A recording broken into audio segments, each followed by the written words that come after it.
Did you know that during the Second World War, the American government told people to save their kitchen grease? It was used to make explosives. And did you know that the first general purpose electronic computer was built to calculate artillery firing tables? And that a popular children's toy, the Slinky, was invented by an engineer trying to create springs for naval equipment. The war wasn't just fought on battlefields. It was fought in kitchens, in factories, in laboratories, and in our own minds. It reached into every part of civilian life and twisted it into something new. It changed the food we ate, the jobs we did, the houses we lived in, and even the way we thought about ourselves in the world. How did a global conflict fundamentally rewire the day-to-day existence of people who never wore a uniform? What technologies that we use every day were born from the desperate need to win? And when the fighting stopped, why couldn't things just go back to the way they were before? Number 15, did a factory job redefine a woman's place? Before the war, the world was pretty set for most women in America. The common idea was that a woman's place was in the home. In 1940, only about 27% of women were in the workforce, and most of those jobs were in what people called women's work. Think teaching, nursing, or being a secretary. The big heavy-duty jobs in factories, shipyards, and aircraft plants were for men. That was the rule. It was not just a suggestion, it was a deep-seated cultural belief. But then, the world went to war, and millions of men went with it. Suddenly, the factories that needed to build planes, tanks, and ships were empty. The nation needed workers, and it needed them fast. The government and industry turned to the one untapped labor pool. They had women. They launched a massive propaganda campaign to change minds. The most famous symbol of this was Rosie the Riveter. It started as a popular song in 1942. Then, a famous artist named Norman Rockwell painted his version for the cover of the Saturday Evening Post in 1943. His Rosie was strong, confident, and had a rivet gun resting on her lap. She was doing a man's job, and she was proud of it. The message was clear. It was patriotic for women to leave the kitchen and go to the factory, and it worked. The numbers are staggering. Between 1940 and 1945, the number of women in the workforce jumped by nearly 60%. Over 6 million women took jobs for the first time. They weren't just filling old roles. They were becoming riveters, welders, mechanics, and electricians. They built B-17 bombers in Seattle and assembled ships in California. A study from the time, conducted by the Women's Bureau of the Department of Labor, showed that women were working in almost every industry, from making ammunition to processing rubber. For many, it was the first time they had ever earned their own money. It was the first time they felt a sense of economic independence. This created new problems. If mom was at the factory, who was watching the kids? The government had to step in. The Lanham Act of 1940 was originally for housing, but it was expanded to provide federal funding for daycare centers. By 1944, the government was funding over 3,000 of these centers, serving more than 130,000 children. This was a huge deal. It was one of the first times the U.S. government got directly involved in childcare on a massive scale. It suggested that childcare was a public responsibility, not just a private family matter. But what happened when the war ended? The men came home and they wanted their jobs back. The same government and industry that had begged women to work now told them their patriotic duty was to go back home. And many did. The daycare centers closed, the propaganda shifted, magazines started running articles about the joys of homemaking and the importance of being a good wife and mother. By 1947, millions of women had left the workforce. But you can't just put an ideal like that back in the box. The war had shown millions of women what was possible. They had learned new skills, they had earned their own paychecks, they had experienced a different kind of life. A 1944 survey by the United Auto Workers Union found that 85% of the women working in their plants wanted to keep their jobs after the war. The experience planted a seed. Historians like Maureen Honey, in her book Creating Rosie the Riveter, argue that while the immediate post-war years saw a return to domesticity, the memory of Rosie lingered. It created a tension. Women now knew they could do the work. They had proven it. This tension would simmer for 2 decades before boiling over into the women's liberation movement of the 1960s. The women who fought for equal pay and equal opportunity then were often the daughters of the women who had built the bombers and ships. The war didn't permanently change women's roles overnight, but it cracked the foundation of the old world wide open. What do we still not know for sure? How many of the millions of women who left their jobs after the war were forced out, and how many left because of intense social pressure or a genuine desire to return home? What was the real long-term psychological effect on the children who were among the first generation to experience widespread government-funded daycare? And if the war had never happened, how many more decades would it have taken for women to enter heavy industry and skilled trades in such massive numbers? Number 14, how did a war create the suburbs? Before the war, the American dream of a house with a white picket fence was just that, a dream for most people. The country was still clawing its way out of the Great Depression. Most people were renters, and they lived either in dense, crowded cities or on rural farms. The idea of a suburb, a community of single-family homes outside the city, existed, but it was mostly for the wealthy. The average person couldn't afford it. Then came the war, and it changed everything about where and how Americans lived.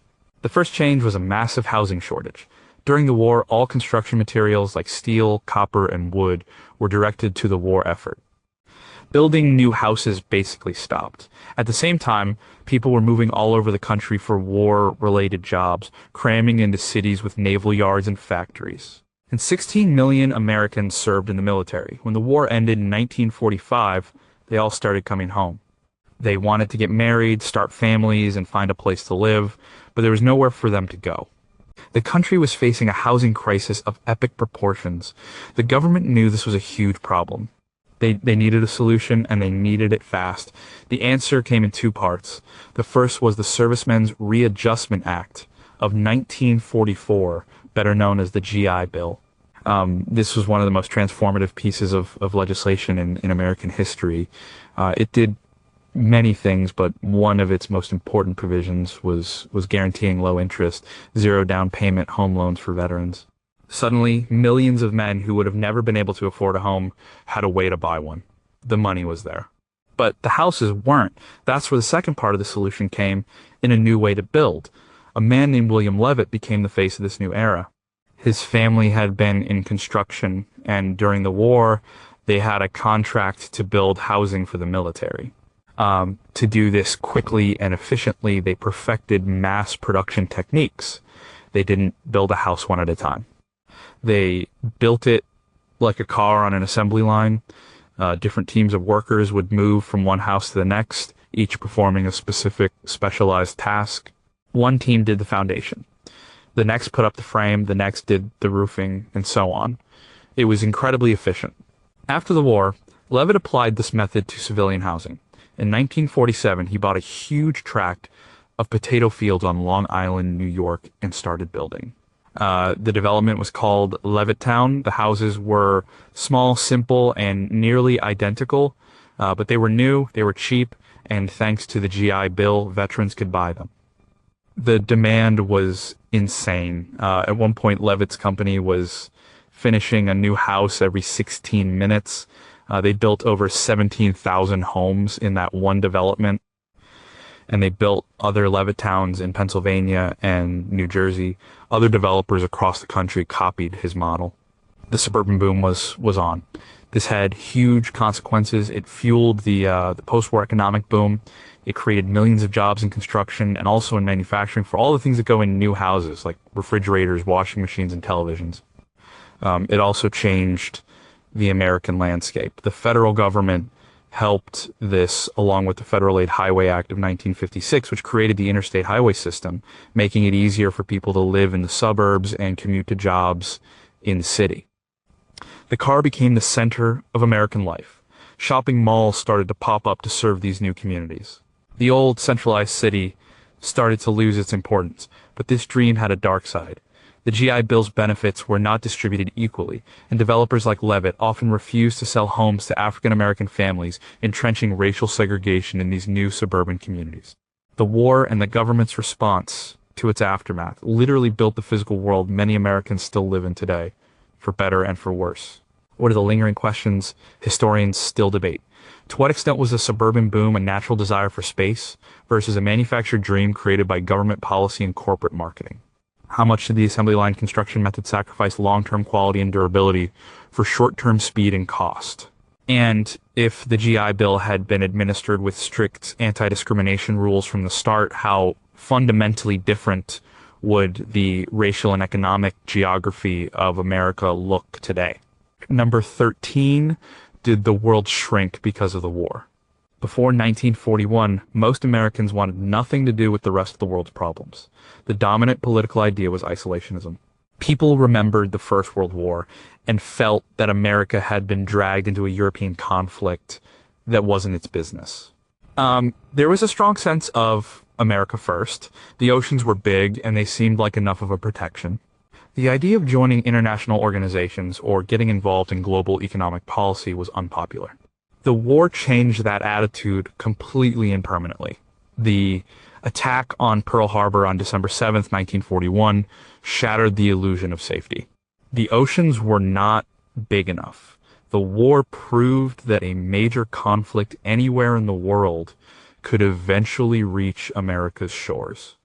It also demonstrated that the global economy was deeply interconnected. A collapse in one part of the world could lead to instability and conflict in another. And American leaders realized that they could not simply retreat behind their borders after this war. They believed that to prevent another global catastrophe, America had to take a leading role in building a new, more stable world order. This was a radical shift in thinking, and it started even before the war was over. In July 1944, delegates from 44 Allied nations met at a hotel in Bretton Woods, New Hampshire. Their goal was to design a new international economic system. They wanted to avoid the economic chaos, trade wars, and currency devaluations that had followed the First World War and helped lead to the Second. The leading figures at this conference were the British economist John Maynard Keynes and an American Treasury official named Harry Dexter White.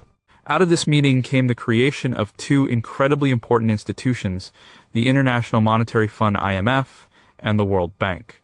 The IMF was designed to promote currency stability, and the World Bank was created to provide loans for reconstruction and development.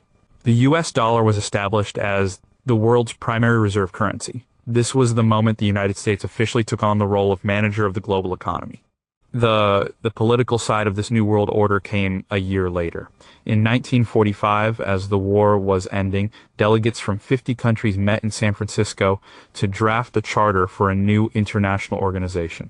They wanted to create a body that could help mediate disputes between nations and prevent future wars. The result was the United Nations. Its headquarters would be in New York City, a clear symbol of America's new central role in world affairs. The U.S. had refused to join the UN's predecessor, the League of Nations, after the First War. This time, the Senate ratified the UN Charter by a vote of 89-2. The shift from isolationism to internationalism was complete. This had a profound impact on civilian life, even if people didn't always see it directly. The new global system, backed by American economic and military power, led to an era of unprecedented global trade and economic growth, often called the post-war economic boom. This meant more jobs for American workers, cheaper goods in American stores, and a higher standard of living. It also meant that American culture, movies, music, and brands spread all over the world. But it also came with a new set of responsibilities and anxieties. American soldiers would be stationed in bases all around the globe. The country would become involved in distant conflicts in places like Korea and Vietnam. The threat of a new kind of global war, a nuclear one, would hang over everyone's heads. The war had forced America onto the world stage, and there was no going back. The world had shrunk, and America was now at the center of it. But what are the unanswered questions? Was this shift to internationalism a true change of heart for the American people, or was it a pragmatic choice by political elites that the public simply went along with? How much of the design of the UN and Bretton Woods institutions was about creating genuine global cooperation, and how much was about cementing American economic and political dominance? And if America had chosen to return to isolationism after the war, would a third global conflict have been inevitable? Number 12, how did a war change what we eat? The way we eat is one of the most basic parts of our daily lives. But during the war, Even a simple trip to the grocery store became a complex act of patriotism and sacrifice. The war effort required massive amounts of food for soldiers overseas. It also required materials like rubber for tires and metal for cans, which were suddenly in short supply. To manage this, the government introduced a system of rationing for civilians on the home front. It changed the American diet in ways that are still with us today. In 1942, the Office of Price Administration, or OPA, started the system. Every man, woman, and child was issued a series of ration books filled with stamps. Each stamp was for a certain type of product like sugar, coffee, meat, butter, or cheese. To buy a pound of sugar, you needed not just the money, but also a sugar stamp.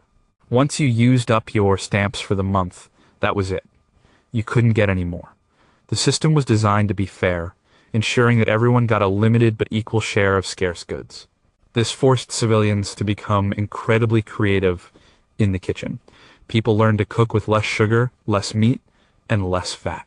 Magazines and newspapers were filled with recipes for victory cakes made with less sugar or mock, dishes that used plentiful ingredients to imitate scarce ones. For example, a mock goose might be made from lentils and breadcrumbs. The government actively promoted these changes through propaganda posters and radio shows, encouraging people to see rationing not as a hardship, but as a way to directly support the troops. But the government didn't just want people to consume less. It also wanted them to produce more. In 1943, the Department of Agriculture launched the Victory Garden program. It encouraged people to plant gardens in their backyards, in empty lots, and even in public parks. The slogan was, "Sow the seeds of victory." The response was overwhelming. At its peak, there were more than 20 million victory gardens in the United States.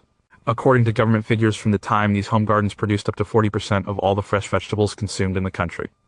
It was a huge grassroots effort that connected people directly to their food supply and the war effort. The war also pushed forward food science and technology. The military needed to develop food that was lightweight, had a long shelf life, and was easy to transport to troops all over the world. This led to major advances in food processing and preservation. Things like instant coffee, dehydrated soups, and canned meats like the famous Spam were developed or perfected for military rations. After the war, these products flooded the civilian market. They helped create a new culture of convenience food. The rise of processed foods, frozen dinners, and cake mixes in the 1950s has its roots in the military's wartime needs.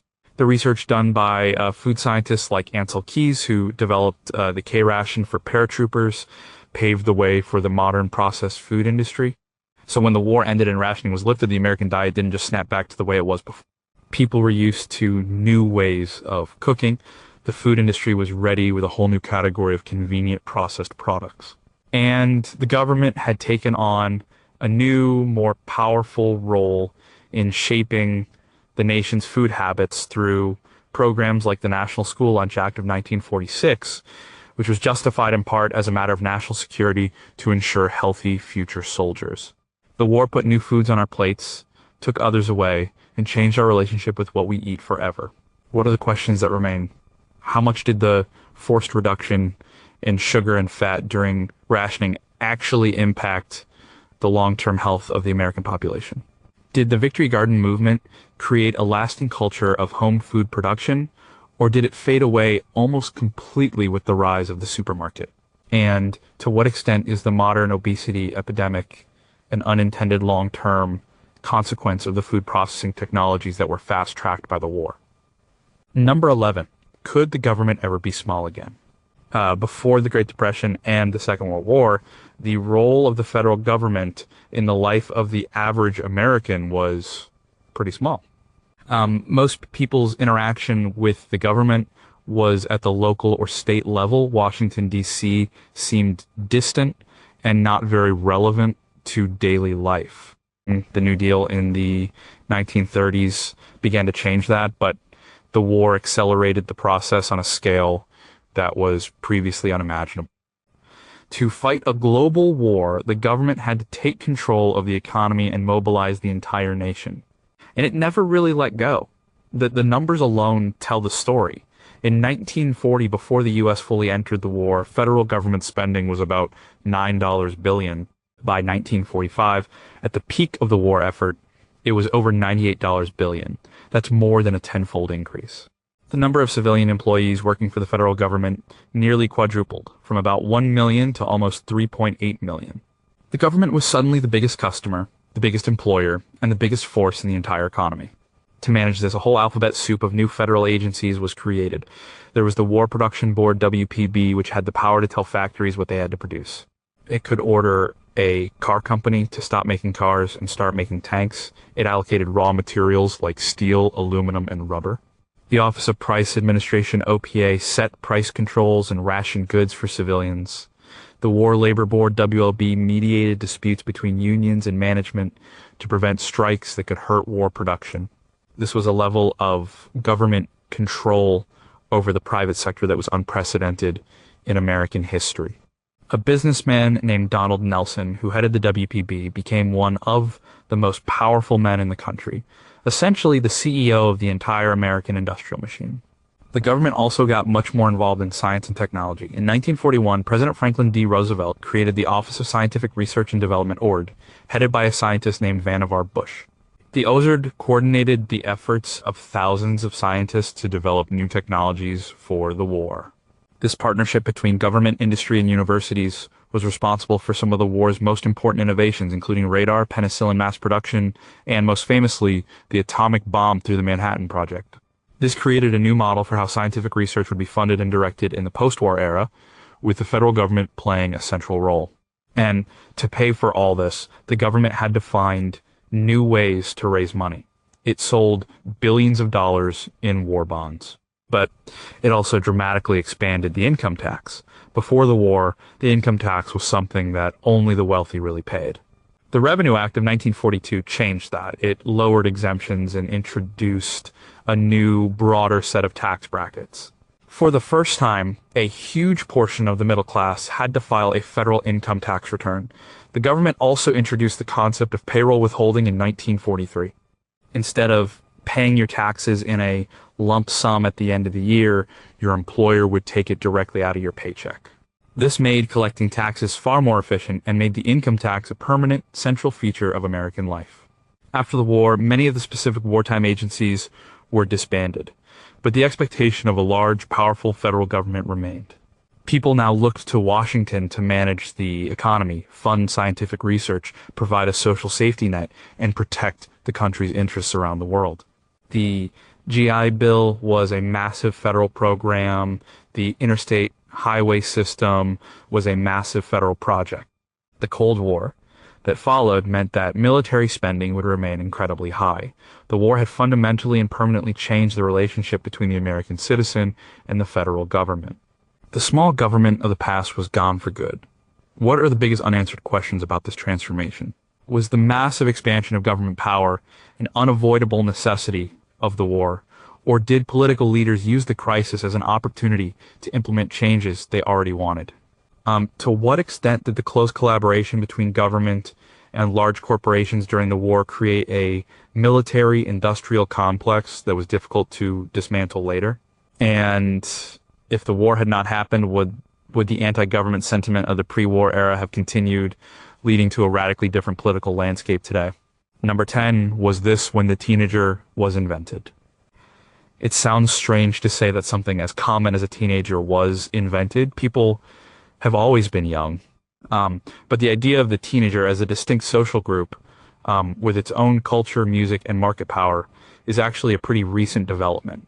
And the Second World War played a huge role in creating it. Before the war, you were a child, and then you were an adult. The transition was quick. For many, it involved leaving school early to go to work and help support the family, especially during the Depression. There wasn't much time or money for a separate youth culture. The war changed the economic and social equation. First, with millions of older men off to war, there was a sudden labor shortage. This created job opportunities for young people who were too young to enlist. Teenagers, both boys and girls, took on jobs in factories, stores, and on farms. A 1944 report from the U.S. Children's Bureau estimated that nearly 3 million young people between the ages of 14 and 17 were working, a huge increase from before the war. This was the first time that a large number of young people had their own disposable income. You know, they had money in their pockets and they wanted to spend it. This created a new market. Businesses started to notice that these young people were a powerful consumer group. They started to produce clothes, magazines, and records specifically for them. The fashion world created styles for teenage girls that were different from what their mothers wore. A new kind of celebrity emerged, the teen idol. The most famous example from this era was the singer Frank Sinatra. In the early 1940s, his concerts were swarmed by mobs of screaming teenage girls who were known as Bobby Soxers because of the ankle socks they wore. The famous Columbus Day riot of 1944 in New York City, where an estimated 30,000 young fans mobbed Times Square to see Sinatra, was a clear sign that a new cultural force had arrived. The war also changed family structures in ways that gave teenagers more freedom. Fathers were away at war. Mothers were often working long hours in factories. This meant less parental supervision than in previous generations. Teenagers had more time to themselves and with their friends. They gathered at soda shops and movie theaters. They developed their own slang and social codes. This sense of independence was new and exciting. At the same time, there was also a lot of anxiety about these new teenagers. With less supervision and more money, some adults worried that young people were out of control. Newspapers ran sensational stories about juvenile delinquency. There were concerns about youth gangs and teenage crime. Sociologists and government officials began to study this new group, trying to understand their behavior. The very fact that they were being studied as a distinct group shows that something had changed. The term teenager itself became widely used for the first time during the 1940s. Before that, people were, more likely to use terms like youth or adolescent. Teenager was new, and it captured the sense of a unique cultural identity.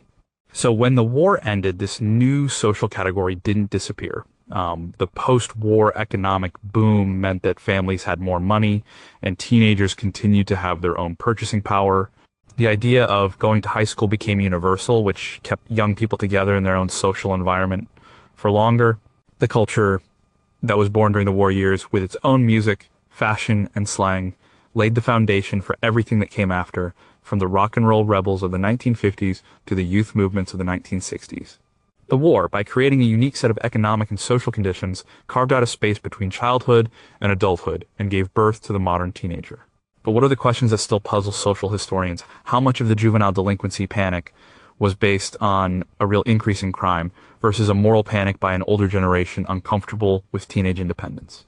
Was the rise of teen culture a genuine grassroots movement from young people themselves, or was it largely created and shaped by corporations looking to profit from a new market?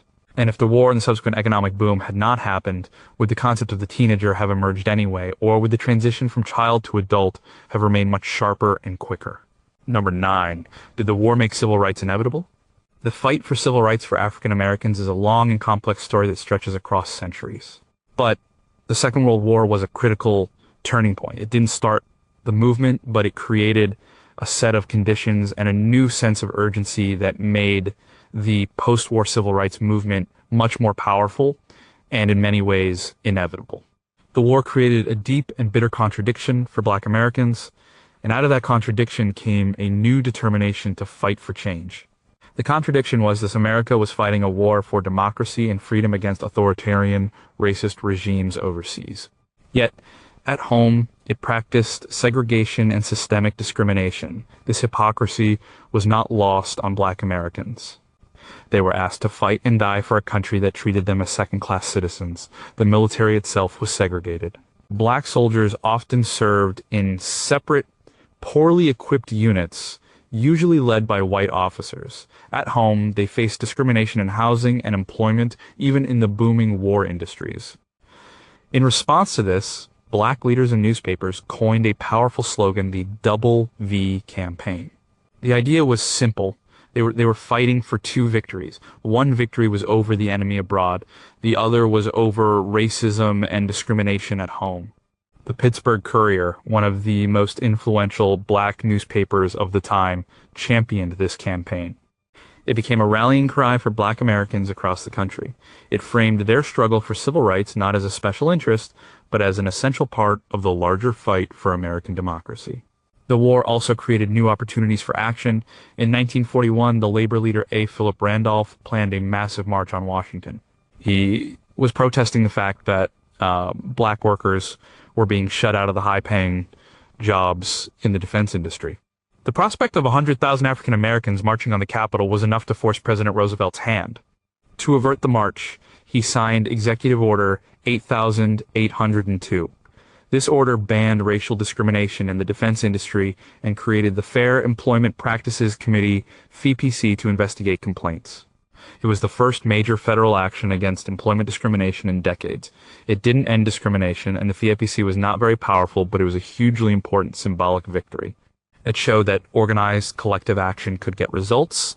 The war also changed the demographics of the country. Over 1.5 million Black Americans left the rural South to take jobs in the industrial cities of the North and West. This is often called the Second Great Migration.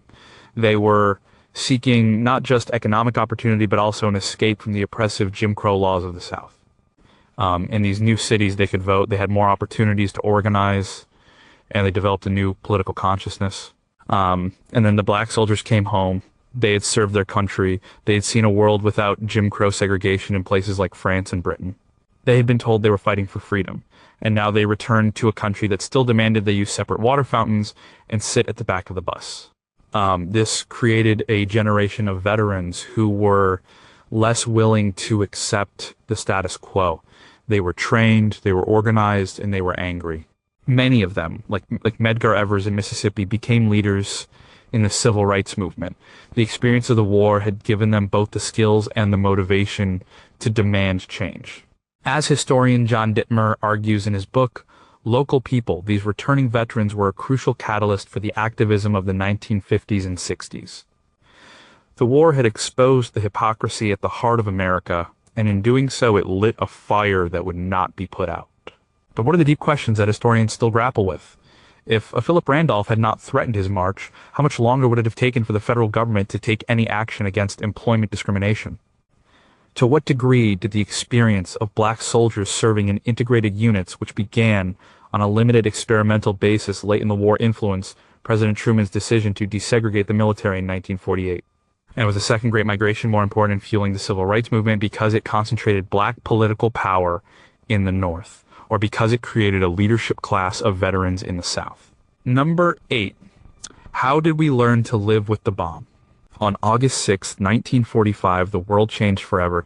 That was the day the United States used an atomic bomb for the first time. The war ended just days later, but a new era had begun, the atomic age, and with it came a new kind of fear that seeped into every corner of civilian life. The bomb wasn't just another weapon. It was a technology that could potentially end human civilization. The question for ordinary people was, how do you live a normal life with that knowledge hanging over your head? In the years immediately after the war, there was a mix of awe and terror. People were fascinated by the power of the atom. There was a lot of optimistic talk about how atomic energy would create a utopian future, with electricity too cheap to meter and nuclear-powered cars and airplanes. There were even atomic cocktails and bars and beauty pageants from this atomic bomb. But underneath this excitement was a deep and growing anxiety. The Soviet Union developed its own atomic bomb in 1949, and the nuclear arms race began. The fear of a sudden catastrophic nuclear war became a constant low-level hum in the background of everyday life. This fear manifested in very practical ways. The government started a massive civil defense program. People were told that a nuclear war was survivable if they were prepared. School children were taught to duck and cover under their desks in drills that became a routine part of the school day. The government produced films and pamphlets like the famous Duck and Cover cartoon featuring Bert the Turtle to teach people what to do in case of an attack. The image of the mushroom cloud became a powerful and terrifying symbol of the age. The ultimate expression of this anxiety was the fallout shelter. In the 1950s and early 1960s, there was a nationwide boom in building backyard fallout shelters. These were concrete or steel bunkers buried underground, stocked with canned food, water, and Geiger counters. They were supposed to protect a family from the radioactive fallout that would follow a nuclear blast. And magazines like Life and Popular Mechanics ran articles with detailed plans for how to build your own. The shelter was a strange and powerful symbol. It was a place of safety, but its very existence was a constant reminder of the incredible danger that was just a push button away. It brought the fear of global annihilation right into the suburban backyard. This atomic anxiety also shaped culture. It showed up in movies, with films about giant monsters created by atomic radiation, like Godzilla 1954 or Them 1954, which featured giant radioactive ants. These movies were campy and fun on the surface, but they tapped into a real public fear about the unseen, uncontrollable power of nuclear science. It also appeared in more serious books and films like Nevil Shute's 1957 novel On the Beach, which depicted the last days of humanity after a nuclear war. The bomb was a constant presence in the cultural imagination. The scientist who had led the Manhattan Project, J. Robert Oppenheimer, became a complicated public figure.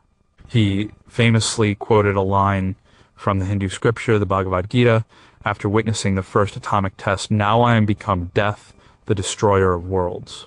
After the war, he and other scientists, like Albert Einstein, became outspoken advocates for international control of nuclear weapons, warning of the grave danger they posed. The very scientists who had unleashed this power now spent their lives trying to contain it. The war had given humanity a new and terrible tool, and civilian life was forever transformed by the struggle to understand and control it. But what are the things we still don't fully understand about this era? How effective were the duck and cover drills and civil defense programs, really? Did they provide genuine psychological comfort and a sense of agency, or did they just increase anxiety in children and adults? To what extent did the constant fear of nuclear annihilation contribute to the social conformity of the 1950s, as people sought safety and stability in a dangerous world? And what was the true long-term public health impact of the atmospheric nuclear testing that occurred in places like Nevada and the Pacific Islands during the 1950s? Number 7. Where did all our modern technology come from? If you use a computer, take a plane, or have ever needed an antibiotic, you are living with the direct technological inheritance of the Second World War. The war was a massive engine of innovation. The sheer desperation of the conflict pushed governments to pour huge amounts of money into research and development. They brought together the smartest scientists and engineers and gave them one goal: invent things that will help win the war. The result was a technological leap forward that compressed decades of normal progress into just a few years. And when the war was over, those military technologies started to transform civilian life. Take the computer. Before the war, a computer was a person, usually a woman, who did complex calculations by hand. The first large-scale, general-purpose electronic computer was the ENIAC Electronic Numerical Integrator and Computer. It was built at the University of Pennsylvania between 1943 and 1945. Its purpose was to calculate artillery firing tables for the U.S. Army. This thing was a monster. It was 150 feet long, contained over 17,000 vacuum tubes, and weighed 30 tons. It was incredibly difficult to program, but it was the ancestor of every computer, tablet, and smartphone we use today. The war provided the funding and the urgent need that made its creation possible. Or consider air travel. Before the war, flying was a luxury for the rich. Planes were slow, propeller-driven, and couldn't fly very high. The war saw the development of the jet engine in both Britain and Germany. After the war, this technology was adapted for commercial aircraft. Boeing, a company that had built thousands of B-17 and B-29 bombers, used its wartime experience with large, high-altitude aircraft to develop the first successful American jetliner, the Boeing 707, in the 1950s. This made air travel faster, safer, and eventually much cheaper.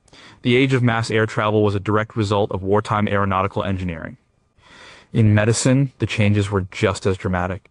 Penicillin, the first true antibiotic, was discovered by Alexander Fleming in 1928. But it was very difficult to produce in large quantities. It was a laboratory curiosity. During the war, there was a desperate need for a drug that could treat infected wounds on the battlefield. The U.S. government launched a massive coordinated effort between government labs, universities, and pharmaceutical companies like Pfizer to figure out how to mass produce it. They succeeded. By 1944, there was enough penicillin to treat all the Allied wounded soldiers. After the war, this miracle drug became available to the public, saving countless lives from infections that were previously a death sentence. The war also spurred advances in blood transfusion and plasma storage, skin grafts for burn victims, and surgical techniques. Even the microwave oven in your kitchen is a product of the war. During the war, scientists were working to perfect radar, which uses microwave energy to detect enemy planes and ships. One day in 1945, an engineer named Percy Spencer, who worked for the Raytheon Company, was standing in front of a working radar set. He noticed that a candy bar in his pocket had melted. He was curious, so he tried putting some popcorn kernels near the device, and they popped. He had discovered that microwaves could be used to cook food. Raytheon patented the technology, and the first commercial microwave oven came out in 1947. The war didn't just create big technologies, it created small ones that changed our daily routines. From plastics and synthetic rubber to pesticides like DDT and advances in rocketry that would lead to the space race. The war was a technological big bang whose consequences are still unfolding. But what are the unanswered questions about this technological explosion? How many potentially groundbreaking civilian technologies were ignored or suppressed during the war because they didn't have a clear military application? To what extent did the intense secrecy of wartime research, like the Manhattan Project, create a culture of government secrecy around science that persists to this day? And if the war had been fought with the technology of 1939, without the massive R&D push, would the outcome and the post-war world have been completely different? Number 6, why did the farm get so big? For most of human history, farming was done on a small scale, powered by people and animals. But the Second World War was a turning point that helped create the large-scale industrial agriculture we know today. The war created a huge demand for food. America didn't just have to feed its own civilians and its massive army. It also had to ship food to its allies like Britain and the Soviet Union under the Lend-Lease program. The country was called the Arsenal of Democracy, but it was also the breadbasket of democracy. And to meet this demand, farming had to become much more efficient. One of the biggest changes was mechanization. With so many young men from rural areas going off to war, there was a major labor shortage on farms. The solution was the machine. The use of tractors on American farms exploded during the war years. According to the U.S. Department of Agriculture, the number of tractors on farms increased by over 50% between 1940 and 1945. A farmer with a tractor could do the work of several people with horses or mules. The government helped this along by making sure that farm equipment manufacturers had enough steel to keep building them. This shift from animal power to machine power was a fundamental change in how farming was done. Another key development was in chemistry. The government needed massive amounts of explosives, particularly nitrates, for things like gunpowder. So it built huge factories to produce synthetic ammonia, the key ingredient. One of the largest was built at Muscle Shoals, Alabama. After the war, the demand for explosives disappeared. But these factories could be easily converted to produce something else using the same basic chemistry, nitrogen fertilizer. This cheap, plentiful synthetic fertilizer allowed farmers to get much higher yields from their crops. At the same time, chemical companies that had been developing chemicals for the war effort turned their attention to agriculture. Their companies like Dow and DuPont began to produce a new generation of powerful chemical pesticides and herbicides, like the famous DDT, which were initially used by the military to control insect-borne diseases among troops. The government also invested heavily in agricultural research. Scientists at land-grant universities working with the Department of Agriculture developed new, higher-yielding hybrid varieties of crops like corn and wheat. They also worked on improving animal breeding and nutrition. This research, combined with the new machines, fertilizers, and pesticides, created what historians call the Second American Agricultural Revolution. Farm productivity soared. In 1940, one American farmer could feed about 11 people. By 1950, just 10 years later, that number had jumped to nearly 16. But this revolution had a social cost. The new model of farming required a lot of land and a lot of expensive equipment. The small family farm found it hard to compete. The trend was toward fewer, larger, and more specialized farms. Millions of people left the land and moved to the cities in search of work, continuing the demographic shifts that had been happening for decades. The war accelerated the decline of the small, diversified family farm and the rise of industrial-scale monoculture. The food on our tables became cheaper and more plentiful than ever before, but the way it was grown and the structure of rural America was changed forever. The roots of the modern global food system were planted in the soil of wartime necessity. What are the critical questions that agricultural historians and scientists still investigate? To what extent were the environmental consequences of widespread pesticide use, like those later exposed by Rachel Carson in her 1962 book, Silent Spring, understood by scientists during the war? How much did the government's price support and subsidy programs, which began before the war but were expanded during it, encourage the trend towards overproduction and consolidation? And if the war hadn't created the infrastructure for cheap synthetic fertilizer, would modern agriculture have developed along a more sustainable, organic path? Number 5, how did we all start speaking the same language? This question isn't about English or Spanish. It's about the language of media, propaganda, and public information. The Second World War was a total war, which means it was fought not just by soldiers, but by the entire population. To get everyone on the same page, to encourage them to work harder, eat less, and buy war bonds, the government needed to communicate with them directly and effectively. The war professionalized the art of mass persuasion and created a media landscape that was more centralized and powerful than ever before. To manage this, President Roosevelt created the Office of War Information OWI in 1942. The OWI's job was to be the central hub for all government news and propaganda. It was headed by a respected journalist named Elmer Davis. The OWI had huge reach. It worked with newspapers and magazines to promote patriotic stories. It produced its own radio shows and films, and it created hundreds of iconic propaganda posters. You've probably seen them, posters urging people to buy war bonds, or warning that loose lips sink ships, or telling women that we can do it, the image that would later be associated with Rosie the Riveter. The goal of this propaganda was to create a unified national will. It portrayed the war in clear, simple moral terms. It celebrated the American worker and soldier. It created a sense of shared purpose and shared sacrifice. The OWI carefully crafted messages to boost morale and encourage specific behaviors. For example, when the government needed people to conserve rubber, the OWI helped promote victory speed limits of 35 miles per hour to reduce wear and tear on tires. When they needed scrap metal, the OWI encouraged scrap drives that saw kids collecting old pots and pans. The war also showed the incredible power of radio. Most American families had a radio in their living room, and they relied on it for news and entertainment. President Roosevelt had already shown its power with his fireside chats. During the war, radio became even more important. News reporters like Edward R. Murrow broadcast live from London during the Blitz, bringing the sounds of the war directly into American homes. This created an unprecedented sense of immediacy and connection to the conflict. Radio dramas and comedies would weave patriotic themes into their storylines. The government's message was everywhere. Hollywood also went to war. The major movie studios worked closely with the OWI. They produced training films for the military and patriotic feature films for the public. These movies weren't subtle.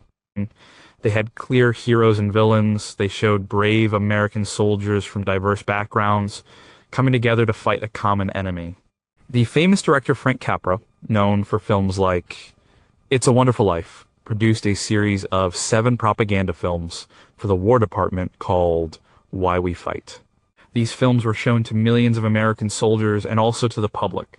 They were designed to explain exactly what the country was fighting for. When the war ended, the OWI was disbanded, but the lessons had been learned. The government now understood how to use mass media to shape public opinion on a massive scale. And the media industry itself had become more consolidated and professionalized. The close relationship between Washington, Hollywood, and Madison Avenue that was forged during the war continued into the Cold War era.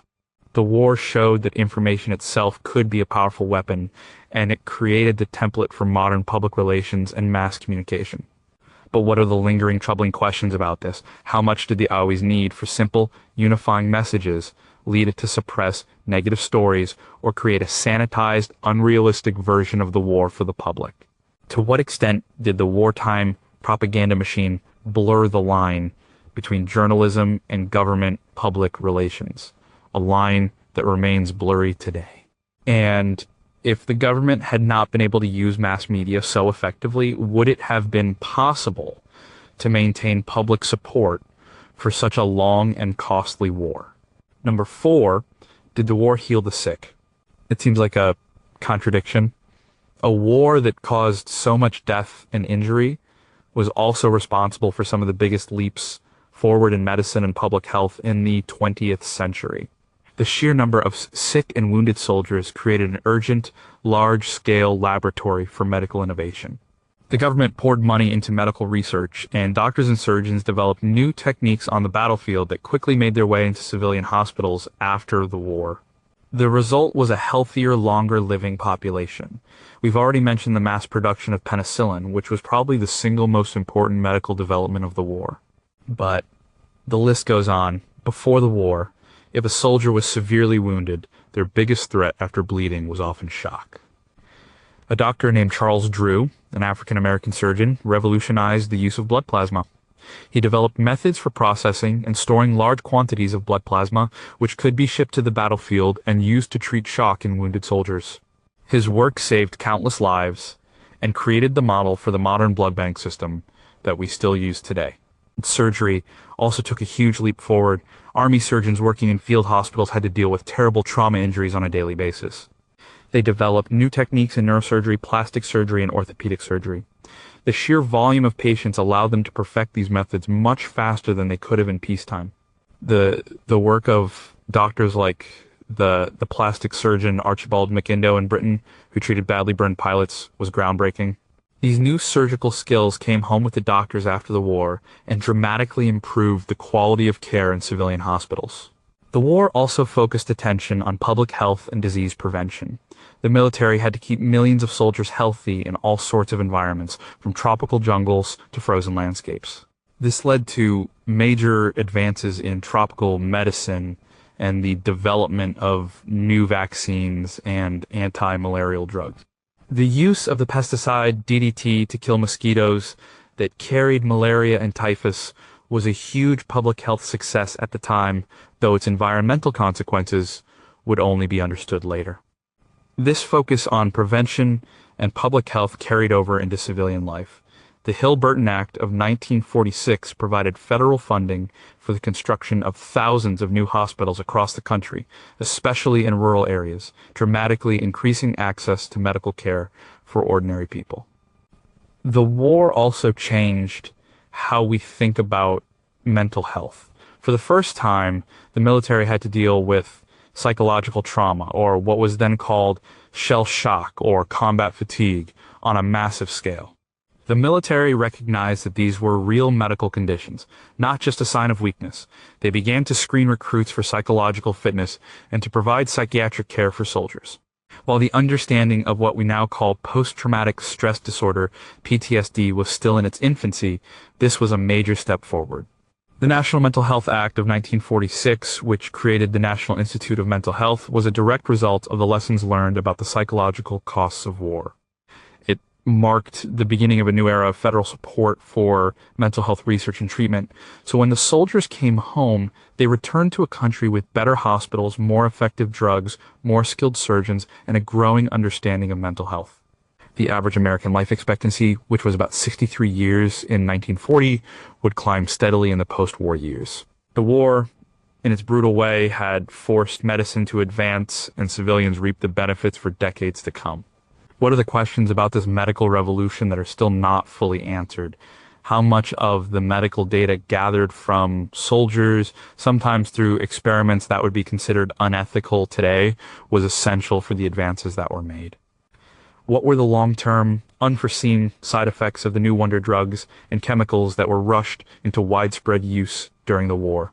And to what extent did the military's hierarchical command and control model of medicine influence the structure of the post-war civilian healthcare system, for better or worse?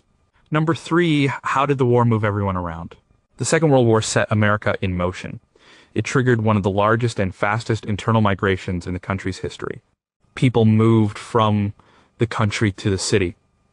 They moved from the east to the west and from the south to the north.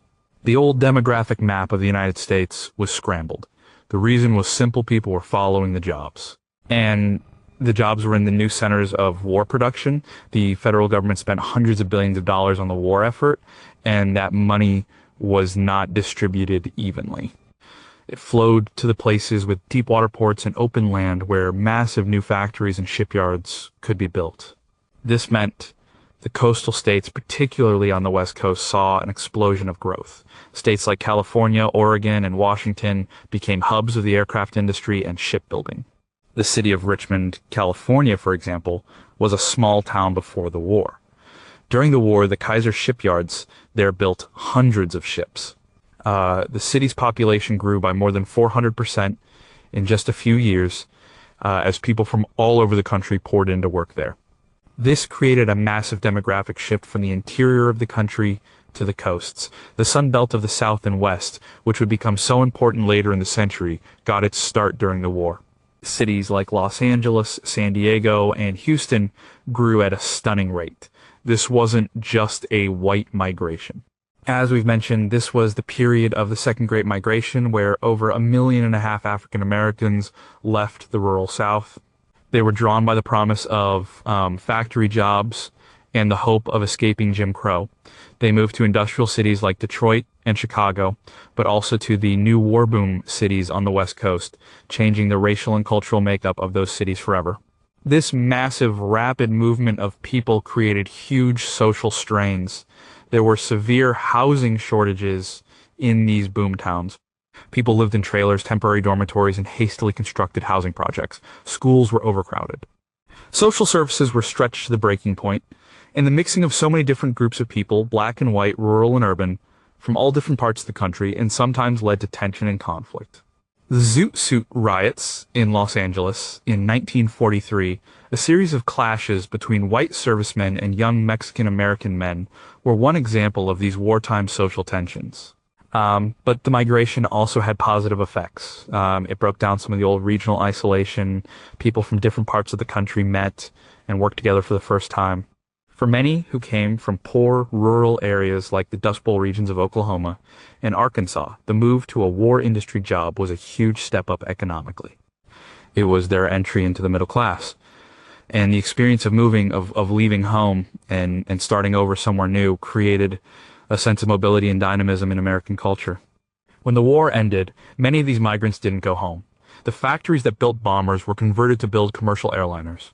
The shipyards continued to be centers of trade. The economic gravity of the country had permanently shifted to the West and the South. The war had acted like a giant blender, picking people up from all over the country and pouring them into new communities. It changed where Americans lived, who their neighbors were, and what their communities looked like.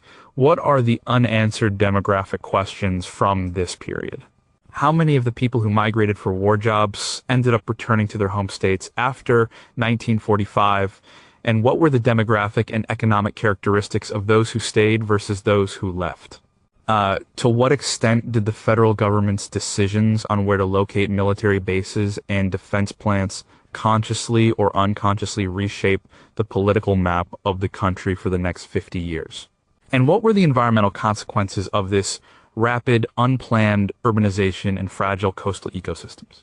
Number 2, did a war make us all work for the man? Before the war, the American economy was a mix of big corporations, small businesses, and independent farmers. But the war dramatically tipped the scales in favor of bigness. To produce the immense amount of material needed to fight the war, the government needed partners who could operate on a massive scale. You know, it's much easier for the War Production Board to give a huge contract to one giant corporation than to coordinate with hundreds of small workshops. This preference for size had long-lasting consequences for the structure of the American economy and the nature of work itself. During the war, the relationship between big business and big government became closer than ever before. The government essentially guaranteed the profits of large corporations. Under a system called Cost Plus, the government would pay a company for the cost of production plus a guaranteed percentage of profit. This meant there was very little risk for the companies. The bigger the project, the more profit they made. The result was that the vast majority of government contracts went to a small number of very large firms. A 1946 report from the Smaller War Plants Corporation, a government agency, found that just 33 corporations had received over half of all the prime war contracts. Companies like General Motors, Ford, and DuPont became vast quasi-public arms of the state, their fortunes intertwined with the government's. This process squeezed out many small businesses. They couldn't compete for the big contracts, and they often had trouble getting access to scarce raw materials, which were being allocated to the big defense contractors. While some small businesses thrived as subcontractors, the overall trend was toward consolidation and the dominance of a few large players in each industry. This also changed the nature of work for the average person. Before the war, it was more common for people to work for a small company or for themselves. After the war, the norm became working for a large bureaucratic organization. This shift was accelerated by the rise of labor unions during the war. To keep production going, the government encouraged companies to recognize unions and negotiate with them. Union membership grew dramatically from about 9 million in 1940 to nearly 15 million in 1945. This led to what some historians call the post-war settlement, or the Treaty of Detroit. In this implicit deal, big unions would agree not to strike and to let management run the company.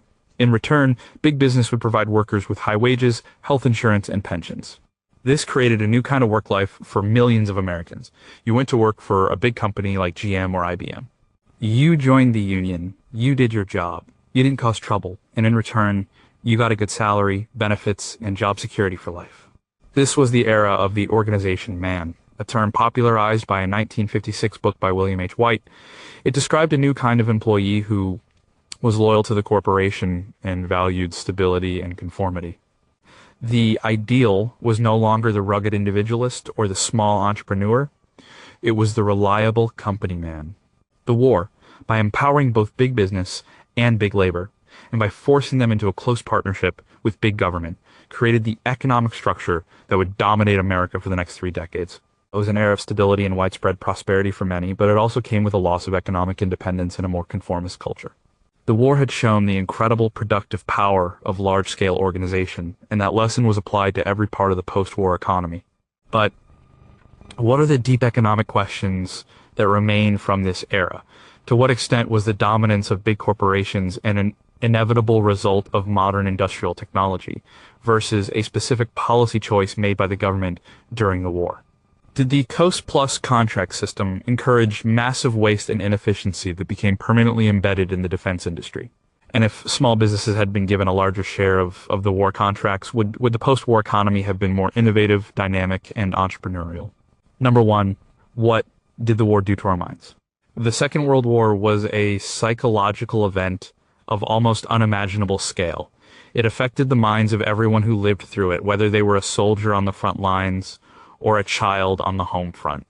It changed how people thought about trauma, conformity, and their own place in the world. And it laid the groundwork for a new understanding of the human mind, one that would shape psychology and psychiatry for the rest of the century. For soldiers, the psychological costs were immense. The military had to confront the reality of combat fatigue on a massive scale. For the first time, psychiatrists and psychologists were deployed with troops to study and treat these conditions.